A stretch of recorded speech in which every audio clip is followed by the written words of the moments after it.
Good morning, everyone, again, and welcome to Change Lives. The story that Pauline is going to read this morning is a lady who came on our Bible team, and she's got a wonderful testimony of what Jesus Christ has done in her life. So I'll now hand over to Pauline and ask her to read this testimony, and I pray that you'll be greatly blessed of what God has done in this person's life. Thank you, Pauline. Thank you. The truth at last. My pre-Christian life was actually one which would be enviable to many. A loving, loyal husband, 2 happy, healthy children, and a lovely home. So why did it always feel like something was missing?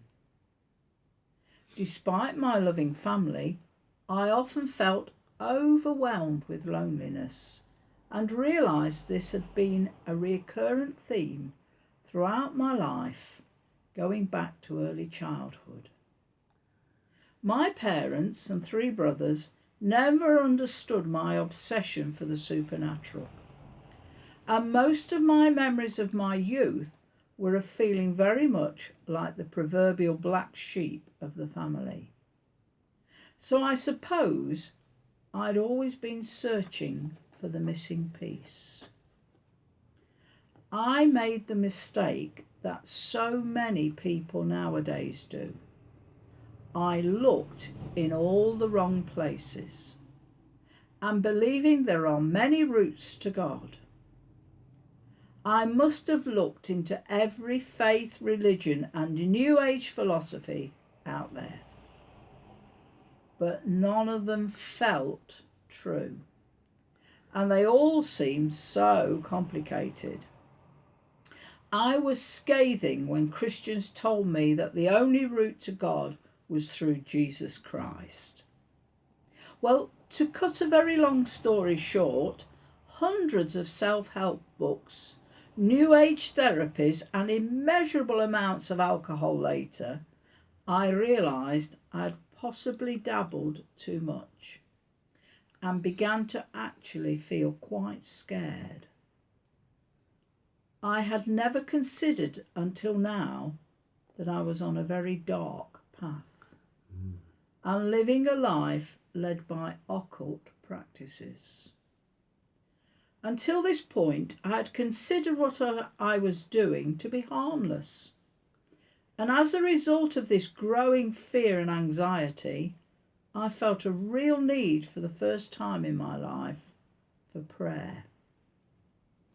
I can't tell you how grateful I am to the Lord for allowing me to feel that fear, as this was the beginning of my road to truth.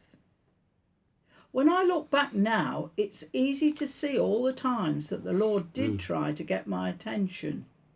But believe me, it took him many attempts. Thankfully, our God never gives up on us, and I'm grateful that his hand never left me or let me go too far down the wrong path. What our patient and faithful God did was to put one pesky Christian after another everywhere I turned. In a bid to get out of being part of a prayer group where it was becoming a bit too uncomfortable for me, I heard myself say, "I'm doing an Alpha course." I actually looked round to see who'd said it, but that was a pivotal time for me. Early on in the course, we were given the task of reading John's Gospel. My initial thought was, that's a lot of small print to get through in a week.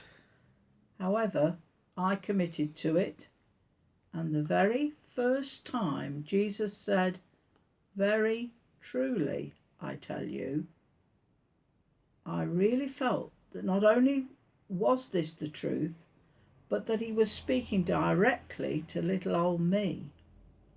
However, what really blew me away was that it felt true. I also knew in that moment this was the only book I would ever truly need. What an immense relief.